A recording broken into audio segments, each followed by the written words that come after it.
नमस्कार दोस्तों, जय हिंद, वंदे मातरम। आप सभी का स्वागत अभिनंदन है टीटी फैमिली शिक्षकों के परिवार जायसवाल कोचिंग सेंटर पर, पावर्ड बाय शिक्षा ही प्रकाश है। दोस्तों, आज की क्लास में हम बात करने वाले हैं आपके पेडागोजी के लाइव क्लास की बात करेंगे, पेडागोजी की क्लास की बात करेंगे आपके चैप्टर के अकॉर्डिंग, आपके सिलेबस के अकॉर्डिंग।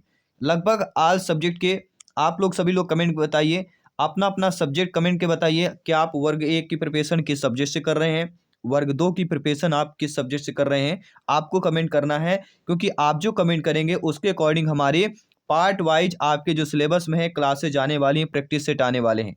तो आप सभी लोग यहाँ पे कमेंट करके अवश्य बताइए आप किस सब्जेक्ट से किसकी प्रिपरेशन कर रहे हैं, क्योंकि जल्दी आपके चैप्टर वाइज क्लासेस कर रहे हैं, प्रैक्टिस सेट कर रहे हैं, क्योंकि यहाँ पे सिलेक्शन जोरों पर ही है। बेहतरीन प्रिपरेशन के साथ आप लोगों को टीटी एग्जाम को क्रैक करना है। तो क्या आप सभी लोग कमेंट कर चुके हैं? और आज के पार्ट नंबर हम 18 में 25 प्रश्न करेंगे। जी हाँ, पेडागोजी के 25 प्रश्न करेंगे। अधिगम, अक्षमता, दिव्यांगता, विकलांगता का चैप्टर आपका चल रहा है पेडागोजी का। इसके पहले भी हम प्लेलिस्ट बना चुके हैं, प्लेलिस्ट जरूर चेक कीजिए पेडागोजी का, जिसमें सारी क्लासेज हैं आपके ऑलरेडी। तो चलिए सभी लोग शुरुआत करते हैं। पहला प्रश्न है आज के क्लास का, आज के पार्ट का, जो पिछले पार्ट का हमारा मॉक क्वेश्चन था कि गणित को समझने की आवश्यकता है। डिस्मोर्फिया, डिसकैल्कुलिया, डिस्ग्राफिया या डिसलेक्सिया। सभी कमेंट कीजिएगा। बहुत बहुत धन्यवाद सभी का कमेंट करने के लिए। देखिए, जब भी गणित की बात की जाती है अधिगम अक्षमता में, तो डिसकैल्कुलिया का जिक्र होता है। लिखने संबंधी की बात की जाती है, डिस्ग्राफिया का जिक्र होता है। बोलने संबंधी बात की जाती है, डिसलेक्सिया का जिक्र होता है।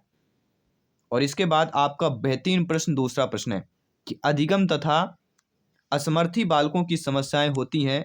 पढ़ने में असमर्थता, लिखने में असमर्थता, संप्रेषण में असमर्थता, या ये सभी हो जाएंगे। जी हाँ, सभी कमेंट कीजिएगा मेरे प्यारे प्यारे भाइयों की प्यारी प्यारी बहनें, गृहिणी, जिनको सपना है टीटी एग्जाम को एक ही बार में फतेह करना। जी हाँ, सभी कमेंट कीजिएगा। जायसवाल सर, आप सभी का अभिनंदन, स्वागत कर रहे हैं।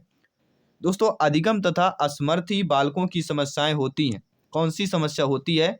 तो वह समस्या आपकी पढ़ने संबंधी या पढ़ने में असमर्थता होती है, लिखने में भी होती है और संप्रेषण में भी होती है, क्योंकि यहाँ पे अधिगम शब्द दे दिया गया। तो अधिगम तथा असमर्थी बालकों की समस्याएं पढ़ने, लिखने, संप्रेषण, इन तीनों में असमर्थता होगी, अर्थात ये सभी डी ऑप्शन हमारा यहाँ पे सही हो जाएगा। इसके बाद है आपका अगला प्रश्न। अगला प्रश्न दिया गया है कि अधिगम असमर्थी बालकों हेतु सुधारात्मक प्रविधि कौन सी होती है? दिया दोस्तों, अभिक्रमित अन्वेषण का प्रयोग करें, बालकों के अधिगम हेतु चित्रों का अधिक प्रयोग करें, बहुज्ञानेंद्रिय उपागम को अपनाना चाहिए, या उपरोक्त सभी की बात कर रहे हैं। तो अधिगम असमर्थी बालकों हेतु सुधारात्मक प्रविधि आपकी कौन सी हो जाती है? सभी कमेंट कीजिए। तो अधिगम असमर्थी बालकों के लिए, जो अधिगम में असमर्थ बालक है, उनके लिए सुधारात्मक प्रविधि जो होती है वह अभिक्रमित अन्वेषण का प्रयोग करना भी होता है। बालकों के अधिगम हेतु चित्रों का अधिक प्रयोग भी करना होता है। बहुज्ञानेंद्रिय उपागम को अपनाना भी होता है, उपरोक्त सभी। तो अधिगम असमर्थी बालकों की सुधारात्मक प्रविधि हमारी कौन सी हो जाती है? उपरोक्त सभी, ऑप्शन डी ऑप्शन हमारा यहाँ पे सही हो जाएगा। इसके बाद है आपका अगला प्रश्न। कौन से बालकों को शब्द ग्रहण करने व देखने में भी कठिनाई होती है, अर्थात बिना भावों को समझे बोलकर पढ़ने में कठिनाई का अनुभव करते हैं? प्रश्न को समझ लीजिएगा इसी बार, इसके बाद ही आपको लाइव चैट के माध्यम से फीडबैक करना है। कौन से बालक को शब्द ग्रहण करने व देखने में भी कठिनाई होती है? यहाँ पे अर्थ समझाया गया है, जो बिना भाव के समझे बोलकर पढ़ने में कठिनाई का अनुभव करे, उसको यहाँ पे बताया गया कि बालक को शब्द ग्रहण करने व देखने में भी कठिनाई होती है। तो वह बालक जो है प्रतिभाशाली होगा, समस्यात्मक होगा, अधिगम असमर्थी होगा, या पिछड़ा बालक हो जाएगा। आपके नजरिए से क्या होगा? आप सभी लोग भावी अध्यापक अध्यापिकाएं हैं, टीचर्स बंधु हैं, तो आपके नजरिए से क्या होगा? बालकों को शब्द ग्रहण करने व देखने में भी कठिनाई होती है, अर्थात बिना भावों को समझे बोलकर पढ़ने में कठिनाई का अनुभव अगर बालक कर रहा है, तो वह कौन सा बालक हो जाएगा? तो वह बालक आपका अधिगम असमर्थी बालक कहलाएगा, ना कि प्रतिभाशाली, ना ही समस्यात्मक, ना ही पिछड़ा। वह क्या कहलाया जाएगा? वह आपका अधिगम असमर्थी बालक कहला जाएगा। According to question, C option is the right answer, correct answer हो जाएगा। इसके बाद है आपका अगला प्रश्न कि अधिगम असमर्थी बालकों के लिए कौन सा सुझाव असत्य दिया गया है? सुलेख में सुधार, अंक गणितीय योग्यता में विकास करना, संवेदनात्मक विकास करना, पाठ्यक्रम संबंधी सुझाव की बात करेंगे। तो अधिगम असमर्थी बालकों के लिए कौन सा सुझाव आपका असत्य दिया गया है? यानी 3 सुझाव हमारे सत्य दिए गए। पहला सुलेख में सुधार, दूसरा होगा अंक गणितीय योग्यता में विकास करना, और तीसरा होगा पाठ्यक्रम संबंधी सुझाव। ये तीनों अधिगम संबंधी बालकों के लिए सुझाव सत्य दिए गए हैं, लेकिन संवेदनात्मक विकास करना यह अधिगम असमर्थी बालकों के लिए सुझाव आपका असत्य दिया गया है। इसलिए कार्य क्वेश्चन सी वाला ऑप्शन यहाँ पे सही हो जाएगा। नो डाउट, आई होप आप समझ चुके हैं। अगला प्रश्न है, देखिए अगर आप कमेंट नहीं कर रहे हैं तो मुझे लगा आप लोग समझ चुके हैं। अगर नहीं समझे तो कमेंट अवश्य कीजिए, क्योंकि आपका कमेंट हमें तक पहुंच पाता है और हमारी ये पूरी स्पीच आप तक पहुंच पाती है। तो दोनों का कनेक्टिविटी होता है, हमारी स्पीच और आपका कमेंट। जरूर कमेंट कीजिएगा। दोस्तों अगला प्रश्न है, ब्रेल लिपि की पाठ्य पुस्तकों की व्यवस्था किस श्रेणी या दिव्यांगता के बालकों हेतु की जाती है? दृष्टि दोष, श्रवण दोष, मूक या हकलाने की बात करेंगे। दोस्तों ब्रेल लिपि की पाठ्य पुस्तकों की व्यवस्था जिस श्रेणी या दिव्यांगता के बालकों हेतु की जाती है वह हमारा कौन सा दोष कहलाया जाता है? वह दोष हमारा कहलाया जाता है दृष्टि दोष। जी हाँ दोस्तों, क्योंकि ब्रेल लिपि का जिक्र हुआ तो यहीं से हमारा आंसर क्लियर हो गया कि दृष्टि से ही संबंधित होगा। तो ब्रेल लिपि की पाठ्य पुस्तकों की व्यवस्था किस श्रेणी या दिव्यांगता के बालकों हेतु की जाती है? दृष्टि दोष की बात करेंगे, यानी जिन बच्चों को दिखने में दिक्कत होती है, प्रॉब्लम्स होती हैं। अगला प्रश्न है, हकलाने वाले बालक में कौन सा दोष पाया जाता है? हकलाना पाया जाता है, तुतलाना पाया जाता है, धीरे बोलना पाया जाता है, या ये सभी? और हम ये सभी लोग जानते हैं ये तीनों चीजें आपके हकलाने से संबंधित है, तुतलाने से संबंधित है, धीरे बोलने से संबंधित है। तो हकलाने वाले बालक में कौन सा दोष पाया जाता है? हकलाने वाले बालकों में ये तीनों दोष पाए जाते हैं, अर्थात ये सभी उपरोक्त सभी ऑप्शन सही हो जाएगा। अगला प्रश्न आपके स्क्रीन पर है। देखिए आपके जो चैप्टर में है हम सभी प्रश्न करेंगे, कोई सरल प्रश्न हो उसको हम छोड़ेंगे नहीं कि आप बोलेंगे सर सरल प्रश्न मत कीजिए, कठिन कठिन कीजिए, क्योंकि हमें सिलेबस कंप्लीट करना है, वो भी चैप्टर वाइज कंप्लीट करना है। और क्योंकि ये सरल प्रश्न है, आपको सरल लग रहे हैं, लेकिन यही प्रश्न एग्जाम में आएंगे कठिन लगने लगते हैं। लेकिन एग्जाम के बाद जब हम हाल के बाद देखते हैं तो अरे यार ये तो प्रश्न मेरे से बन रहा था, गलती हो गई। और यही गलती इसीलिए होती है क्योंकि इतने इजीली जो प्रश्न होते हैं हम उनको क्या है, इजीली तरीके से लेते हैं। इजीली तरीके से नहीं लेना है, उसको समझना है प्रत्येक प्रश्न को। तो मौखिक रूप से सीखने व भाषा संबंधी आसक्तता से संबंधित है, अफेजिया है, एलेक्सिया है, अग्रेफिया है, या असम्बोलिया है? सभी कमेंट कीजिए। दोस्तों मौखिक रूप से सीखने व भाषा संबंधी आसक्तता जो हमारी संबंधित हो जाती है वह आपकी किससे संबंधित हो जाती है? आपके अफेजिया से संबंधित हो जाती है। जी हाँ, जब भी मौखिक रूप से सीखने व भाषा संबंधी आसक्तता का जिक्र होगा, इससे संबंधित का जिक्र होगा, अफेजिया का नाम सर्वोपरि लिया जाएगा। इसके बाद हम बात करेंगे आपके अगले प्रश्न की। डिसग्राफिया किस अधिगम आसक्तता का उदाहरण है? मौखिक, पढ़ने, लिखने, अग्रेफिया। देखिए जब भी डिसग्राफिया, ग्राफ मतलब ग्राफ बनाना, ग्राफ बनाना मतलब कैसे बनाएंगे? लिख के द्वारा ही बनाएंगे, तो लिखने संबंधी हमारा हो जाता है। डिसलेक्सिया पढ़ने संबंधी हो जाता है। इसके बाद है आपका अगला प्रश्न जो कि बहुत ही बेहतरीन प्रश्न पूछा गया है कि गति कौशलों में अधिगम निर्योग्यता कहलाती है? डिस्प्रेक्सिया, एलेक्सिया, डिस्फेजिया या फेजिया? सारे प्रश्न ऐसे ज्या वाले हैं, एक्सिया वाले हैं, जो हमें कंफ्यूज कर देते हैं। और ये कंफ्यूजन कब दूर होता है? जब हम डेली क्लास अटेंड करते हैं, सारे क्वेश्चन को अटेंड करते हैं। तो गति कौशलों में अधिगम निर्योग्यता हमारी क्या कहला जाती है? तो अधिगम निर्योग्यता को ही डिस्प्रेक्सिया बोला जाता है। गति यानी प्रेशर, गति किससे होती? प्रेशर से गति होती।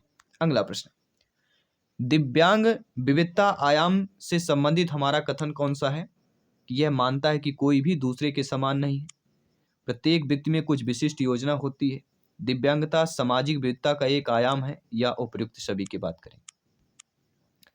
तो दिव्यांग विविधता आयाम से संबंधित हमारा कथन कौन सा हो जाता है? तो वह कथन हो जाता है, यह मानता है कि कोई भी दूसरे के समान नहीं है, प्रत्येक व्यक्ति में कुछ विशिष्ट योजना होती है, दिव्यांगता सामाजिक विविधता का एक आयाम भी होता है, अर्थात उपरोक्त सभी ऑप्शन हमारा सही हो जाएगा। कोई भी डाउट हो बेफिक्र कमेंट कर सकते हैं, कमेंट बॉक्स बिल्कुल आपके लिए ओपन है, 24 आवर्स ओपन है, सभी कमेंट कीजिए। दोस्तों दिव्यांगता का सामाजिक प्रत्यय दिव्यांगता को किस रूप में देखता है? दिव्यांगता मात्र जैविकी घटकों का परिणाम है, दिव्यांगता मात्र सामाजिक घटकों का परिणाम है, दिव्यांगता मात्र जैविक और सामाजिक दोनों घटकों व सम्मिलित परिणाम होता है, या ईश्वरीय दंड हो जाता है? आपके अकॉर्डिंग यहाँ पे जो है दिव्यांगता का सामाजिक प्रत्यय या दिव्यांगता को किस रूप में देखा जा सकता है या किस रूप में देखता है? तो अकॉर्डिंग टू क्वेश्चन हमारा हो जाएगा दिव्यांगता मात्र जैविकी और सामाजिक दोनों घटकों का सम्मिलित एक परिणाम होता है। सी ऑप्शन आपका ऑलरेडी सही हो जाता है। इसके साथ ही आपका अगला प्रश्न दिया गया है कि दिव्यांगता इनमें से किसका परिणाम नहीं है? निगेटिव और नकारात्मक प्रश्न दिया गया है। तो दिव्यांगता किसका परिणाम नहीं है? युद्ध, हिंसा का, दुर्घटना का, जैविकी विकृति का या पूर्व जन्म के कर्म से संबंधित। तो दिव्यांगता आपका इनमें से किसका परिणाम नहीं है? तो हमें यह जानना जरूरी कि दिव्यांगता किसका परिणाम है। दिव्यांगता युद्ध, हिंसा की भी बात करते हैं, दुर्घटना की भी बात करते हैं, जैविकी विकृत भी बात कर सकते हैं, लेकिन दिव्यांगता आपका जो है पूर्व जन्म के कर्म से आपका संबंधित नहीं होता है। क्योंकि कर्म से नहीं होता, दिव्यांगता कर्म से नहीं होता है। जैविकी विकृति हो जाए, दुर्घटना हो जाए, युद्ध हिंसा हो जाए, इससे आपकी दिव्यांगता होती है। क्योंकि हम साइंटिफिक लैंग्वेज की बात करेंगे, साइंस भाषा की बात कर रहे हैं, पेडागॉजी की बात कर रहे हैं। तो दिव्यांगता एक प्रकार नहीं है, मानसिक, शारीरिक, सामाजिक या आर्थिक। सभी कमेंट कीजिएगा। तो दिव्यांगता किसका प्रकार होता है? दिव्यांगता आपका मानसिक है, शारीरिक है, सामाजिक है, लेकिन आर्थिक दिव्यांगता नहीं होता। आर्थिक रूप से कमजोर को दिव्यांगता नहीं बोला जाता है। दिव्यांगता मानसिक, शारीरिक और सामाजिक रूप से कमजोर को दिव्यांगता, ये तीनों प्रकार हो जाते हैं। अगला प्रश्न है कि श्रवण बाधिता एवं बधिरांधता किस प्रकार की अक्षमताएं होती हैं? संवेदात्मक होती हैं, संज्ञानात्मक होती हैं, शरीरात्मक होती हैं या ये सभी होती हैं? तो श्रवण बाधिता एवं बधिरांधता किस प्रकार की आपकी अक्षमताएं होती हैं? तो ये हो जाती हैं आपके संवेदनात्मक कहला जाती हैं। इसके बाद है आपका अगला प्रश्न, इनमें से कौन सी दिव्यांगता संज्ञानात्मक है? श्रवण बाधिता, बधिरांधता, श्वलीनता या उपरोक्त सभी? इनमें से कौन सी आपकी दिव्यांगता जो है संज्ञानात्मक है? तो आप सभी लोग जानते हैं, समझते हैं, जो दिव्यांगता आपकी संज्ञानात्मक कहलाती है वह हमारी कौन सी कहलाती है? वह हमारी कहलाती है श्वलीनता। कोई भी डाउट हो बेफिक्र कमेंट कर सकते हैं, क्योंकि संज्ञानात्मक का जिक्र हुआ है इसलिए हम श्वलीनता की बात करेंगे।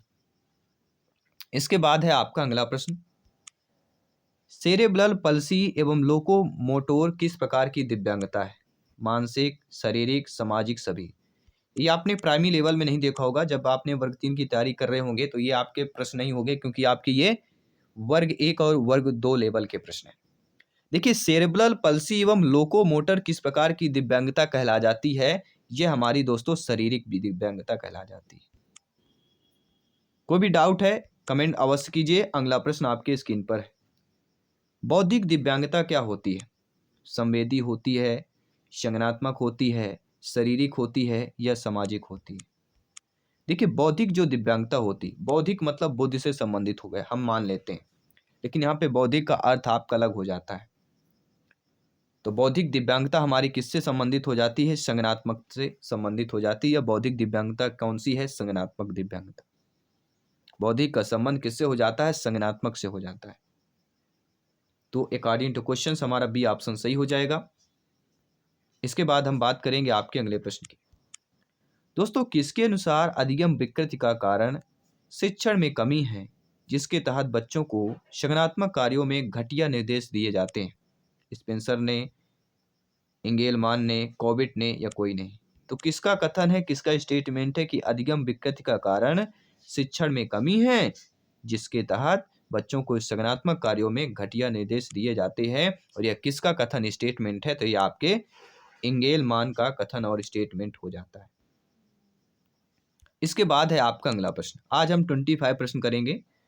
दोस्तों, जो स्वलीनता होती है, जी हाँ, ऑटिज्म स्पेक्ट्रम डिसऑर्डर का दोष संबंधित होता है। तो स्वलीनता का दोष संबंधित किससे होता है? संचार विकृति से, अंतःक्रियात्मक विकृति से, आपका सीमित रुचि से या इन सभी से होता है? तो स्वलीनता का दोष किससे आपका संबंधित हो जाता है? तो स्वलीनता का दोष आपके संचार विकृति से संबंधित होता है, अंतःक्रियात्मक विकृति से भी होता है, सीमित रुचि से भी होता है। अर्थात ये सभी जो उपरोक्त सभी ऑप्शन हमारा सही हो जाए। इसके बाद है, भारत में दिव्यांगता संबंधी प्रमुख मुद्दा क्या है? अवसंरचनात्मक है, भावनात्मक है, परिवेशी समावेशन है, या ये सभी हो जाएगा। तो भारत में दिव्यांगता संबंधी जो प्रमुख हमारा मुद्दा हो जाता है वह मुद्दा हो जाता है अवसंरचनात्मक मुद्दा होता है, भावनात्मक भी होता है और परिवेशी समावेशन भी होता है। तो उपरोक्त सभी ऑप्शन जो दिया गया हमारा सही हो जाएगा, फोर्थ ऑप्शन सही हो जाएगा। नो डाउट, आई होप प्रत्येक प्रश्न को आप समझ रहे हैं। अगला प्रश्न है, दिव्यांगता संबंधी समस्याओं का विचार करना है। परिवार में समायोजन, समाज में समायोजन, स्कूल में समायोजन, या उपरोक्त सभी की बात करें। दोस्तों, दिव्यांगता संबंधी समस्याओं का विचार जो हमारा कहला जाता है वह हमारा परिवार से में समायोजन भी कहला जाता है, समाज में समायोजन कहला जाता है और स्कूल में समायोजन कहलाता है। तो उपरोक्त सभी ऑप्शन हमारा डी ऑप्शन यहाँ पे सही हो जाएगा। इसके साथ ही हम बात करेंगे अगले प्रश्न की। वह प्रकार जिसके द्वारा प्रतिभावान बालकों की पहचान की जा सकती है, बुद्धि परीक्षण द्वारा, उपलब्धि परीक्षण द्वारा, एवं अभी दोनों द्वारा, या इनमें से कोई नहीं। तो वह प्रकार जिसके द्वारा प्रतिभावान बालकों की पहचान की जा सकती है वह आपकी कौन सी कहलाती है? वह आपका है दोस्तों बुद्धि परीक्षण द्वारा भी की जा सकती है और उपलब्धि परीक्षण द्वारा भी। तो दोनों द्वारा की जा सकती है, अर्थात सी ऑप्शन जो दिया गया कि ए व बी दोनों द्वारा जो है प्रतिभावान बालकों की पहचान की जा सकती है, इसलिए सी ऑप्शन यहाँ पे सही हो जाएगा।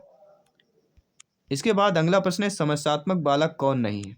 चोरी करने वाला, पिछड़ा बालक, प्रतिभाशाली बालक, या बी और सी की बात करें। तो समस्यात्मक बालक कौन नहीं होता है? देखिए, समस्यात्मक बालक चोरी करने वाला है, पिछड़ा बालक है, प्रतिभाशाली बालक की बात करेंगे, या बी और सी की बात करेंगे। देखिए, समस्यात्मक बालक कौन नहीं हो सकता है? देखिए, समस्यात्मक बालक आपका ना पिछड़ा बालक होगा ना प्रतिभाशाली, ये समस्यात्मक नहीं होते। तो डी ऑप्शन यहाँ पे सही होगा कि बी और सी वाले जो है समस्यात्मक बालक नहीं होंगे, लेकिन चोरी करने वाला समस्यात्मक होगा। इसलिए अकॉर्डिंग टू क्वेश्चन आपका डी ऑप्शन सही हो जाएगा। अगला प्रश्न है कि बालकों के समस्यात्मक होने का कारण क्या होता है? जी हाँ दोस्तों, बालक के समस्यात्मक होने का कारण क्या है? मनोरंजन की सुविधा, निर्धनता, अत्यधिक प्यार, या बी और सी दोनों हो जाएगा। सभी कमेंट कीजिए। दोस्तों, बालकों में समस्यात्मक होने का कारण क्या होता है, ये आपको कमेंट करके बताना है। यह आप सभी के लिए मॉक क्वेश्चन के रूप में प्रश्न दिया जा रहा है। साथ ही साथ आपने 25 में कितना स्कोर प्राप्त किया, फीडबैक कितना किया, ये आपको भी कमेंट करके अवश्य शेयर करना, फीडबैक अवश्य करना है। बाकी जो हमने पहले आपको बताया है, आपको अवश्य फीडबैक करना है। आप किस सब्जेक्ट की तैयारी कर रहे हैं, क्योंकि सभी सब्जेक्ट वाइज हमारे यहाँ पे कंसेप्ट वाइज आपके जो सिलेबस में है प्रैक्टिस सेट आने वाला है। तो सभी लोग तैयार हो जाइए बेहतरीन प्रिपरेशन के साथ, क्योंकि इस बार टीटी एग्जाम को क्रैक करना है। बाय जायसवाल सर, जल्द मिलता हूँ आपकी अगली क्लास पर। सभी मित्रों को जय हिंद, वंदे मातरम। धन्यवाद सभी का।